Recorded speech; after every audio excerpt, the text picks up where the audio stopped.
Sinceramente, eu acho que existe um concurso para ver de quem é que fala o maior absurdo. E parece que o dessa semana foi vencido pela deputada federal Carla Zambelli, que publicou uma imagem em suas redes sociais caracterizando a situação referente ao conflito que está acontecendo no Oriente Médio de uma forma bastante grotesca, chamando a atenção do mundo para uma situação complexa e importante que merecia atenção e não essa leitura rasa. E, como já vem dizendo o Art Spiegelman já tem tempo, eu acho que essa questão é um sinal dos tempos. Esse é o tema de hoje.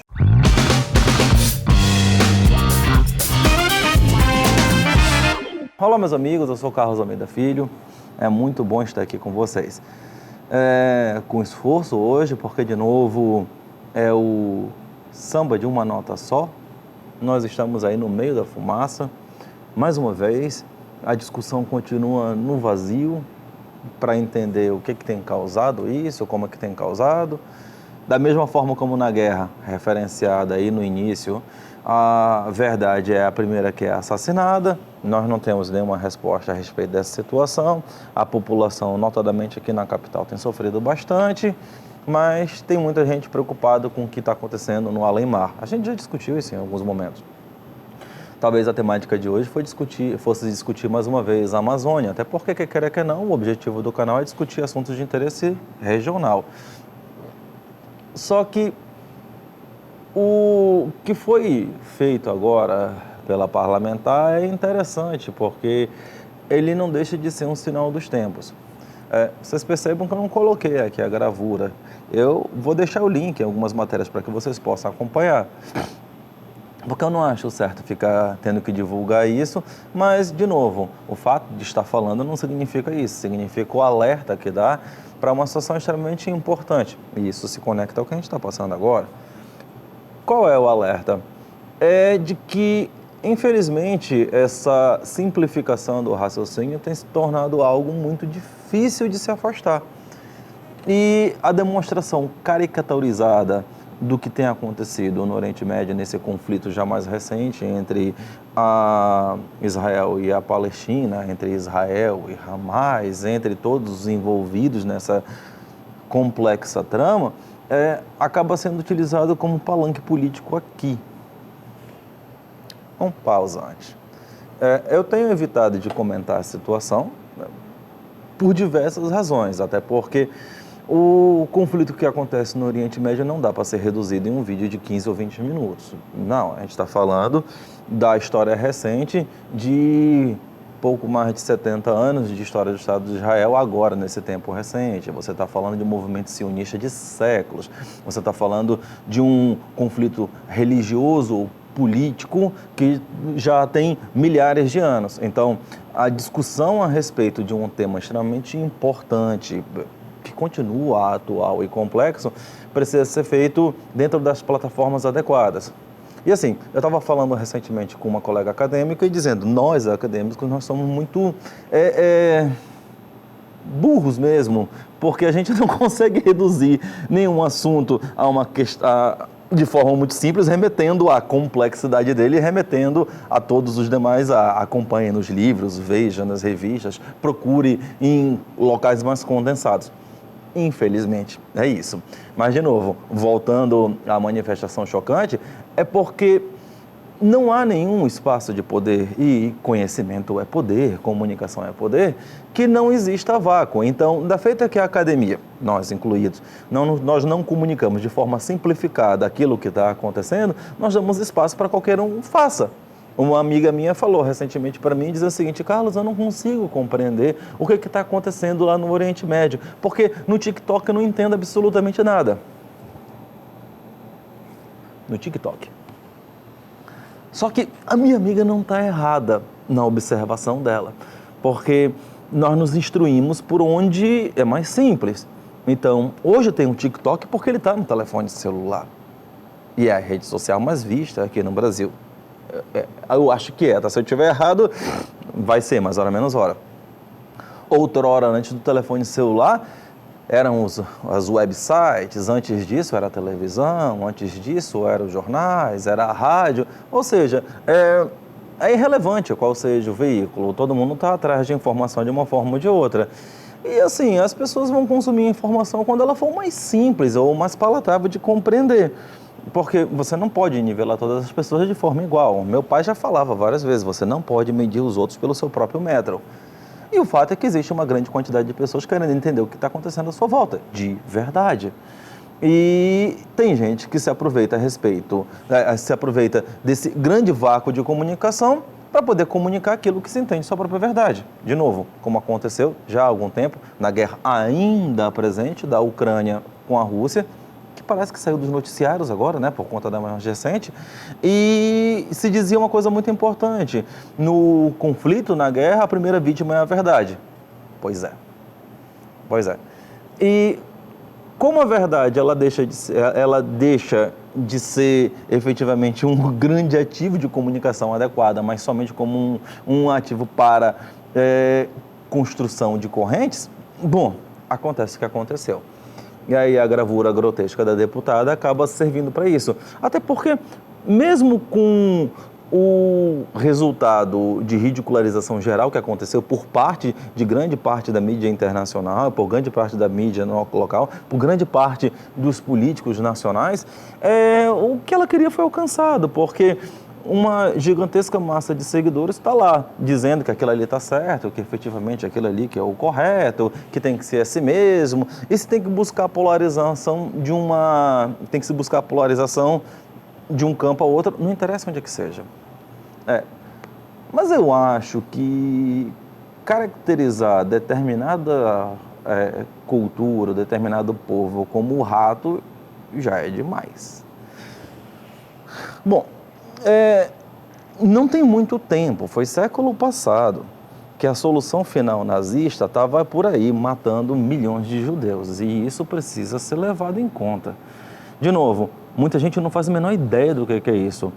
Acho que se fizer uma pesquisa aqui no YouTube ou em qualquer esquina de qualquer cidade do Brasil e perguntar o que é o Holocausto, nós vamos ter uma grande surpresa de que muitas pessoas não fazem a menor ideia do que significa isso. Por quê? Porque as fontes de informação estão aí para serem ignoradas, talvez. Porque, por exemplo, conectando essa situação, já que informação é efetivamente poder, nós não podemos esquecer aquilo que eu venho batendo volta e meia para cá. Porque George Orwell já dizia que se você quisesse controlar um povo, a coisa mais simples que fazer era controlar o conhecimento. Fato. Tá? E assim, eu já tinha falado por aqui também que você não precisa do Estado malvadão para fazer isso, porque as pessoas estão indo muito felizes em ignorar a realidade, se incluir dentro de suas bolhas redomas e querer aceitar a verdade que lhe acha mais conveniente para poder aceitar o que é o correto. Vamos lá de novo. As queimadas que têm acontecido aqui não deixam de ser resultado disso. Porque teve parlamentar recentemente dizendo que queimados não significa absolutamente nada, que aumento da temperatura global não significa absolutamente nada. Ou seja, o negacionismo pode continuar dentro da bolha dele, dentro da cabeça dele, mas a fumaça está aí. Só que eu observei os comentários em tudo quanto foi portal e comunicação. Eu só não vi no TikTok, tá? Mas os comentários, cada um escolhe quem é um culpado da vez. Ou é o governo federal, ou é o governo local, ou é o governo regional, ou é as ONGs, como alguns falam. Bom, na boa, mas assim, é indistinto saber de quem é a culpa. O fato é saber que nós estamos aqui no meio da fumaça, nós estamos aqui na Amazônia pegando fogo, e isso não prejudica somente nós, manauaras, somente nós amazonenses, nos prejudica o Brasil inteiro. Eu estou cansado de repetir isso. E, de novo, o pessoal quer discutir loucura sobre uma situação lá longe para poder lacrar aqui. A questão é essa mesmo, é lacração mesmo.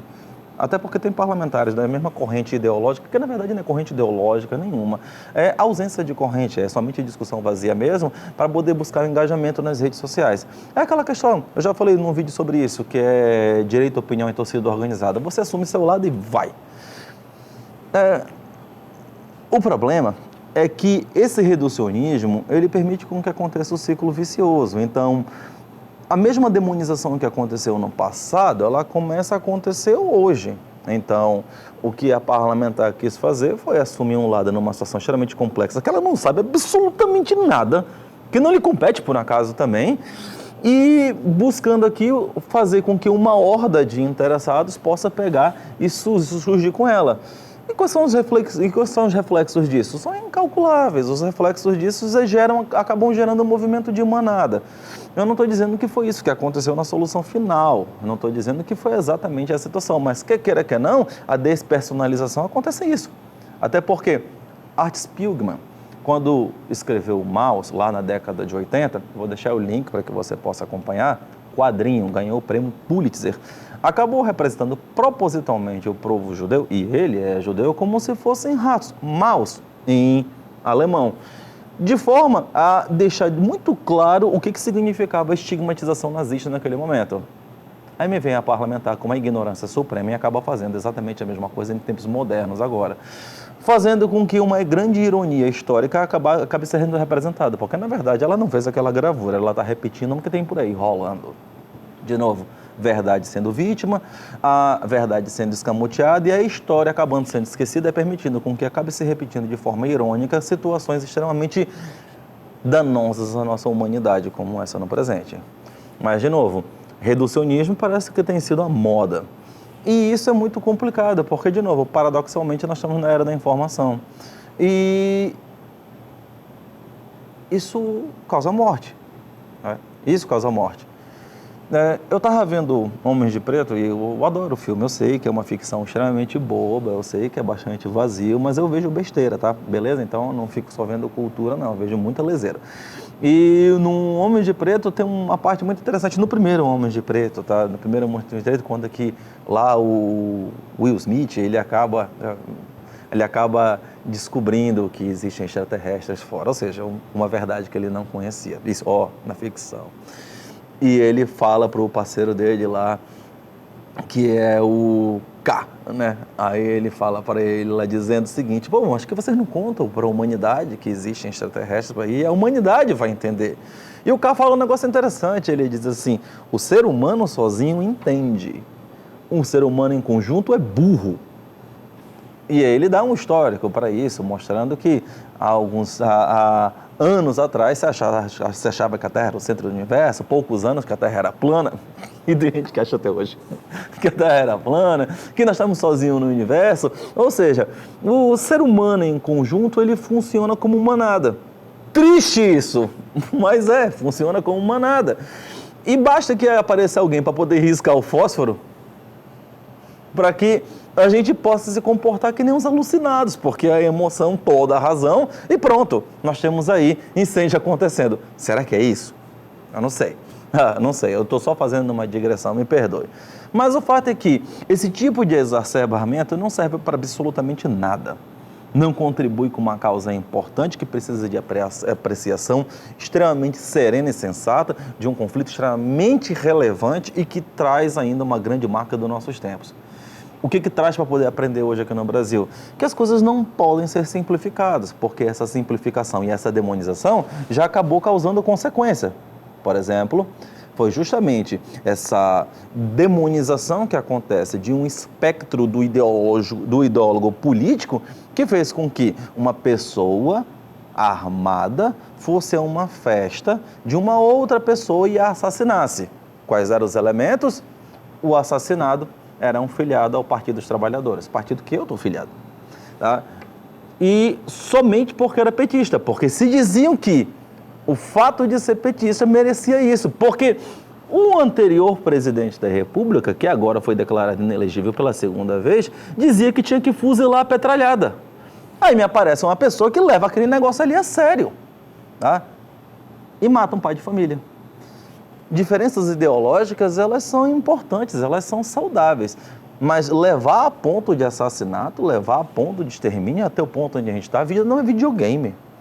Meu filho, Carlos Neto, me perguntou um dia desses, o Carlos Neto tem 5 anos de idade, me perguntou um dia desses, brincando comigo, ele joga Minecraft comigo, joga outros jogos tudinho, e ele perguntou: papai, nós temos quantas vidas? A criança de 5 anos perguntou. Aí eu disse: só uma, meu filho. Aí ele parou, pensou: poxa, mas aí é muito difícil, não é, pai? Eu digo: é. E ele ficou pensando naquilo ali há muito tempo. Na cabecinha dele, de uma criança de 5 anos, ele começou a sentir o grande peso da responsabilidade de que é de manter a sua própria vida, sua única vida, porque a vida não é videogame. Só que a discussão que existe infantilóide acontecendo nos ideários políticos de hoje e nas comunicações em geral, dão conta de que há um grande movimento de torcida e que a vida passa a ser exatamente isso. Ou seja, a criança de 5 anos pensa de uma forma muito mais sólida do que muita gente deslocada por aí. Isso tem refletido de uma forma extremamente perigosa hoje, porque hoje essa discussão lá longe, como se isso fosse extremamente relevante. E amanhã vai ser o quê?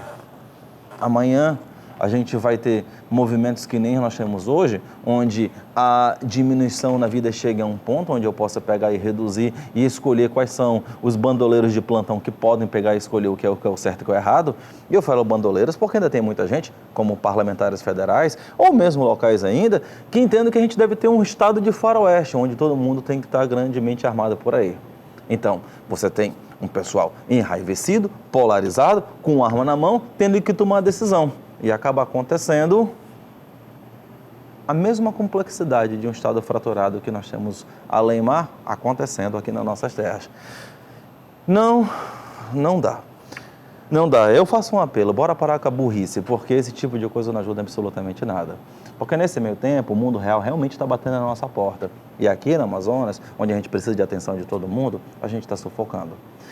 Esse é o tema de hoje. E eu espero que semana que vem a gente esteja aqui, com menos fumaça, para poder falar com você. Muito obrigado e até a próxima.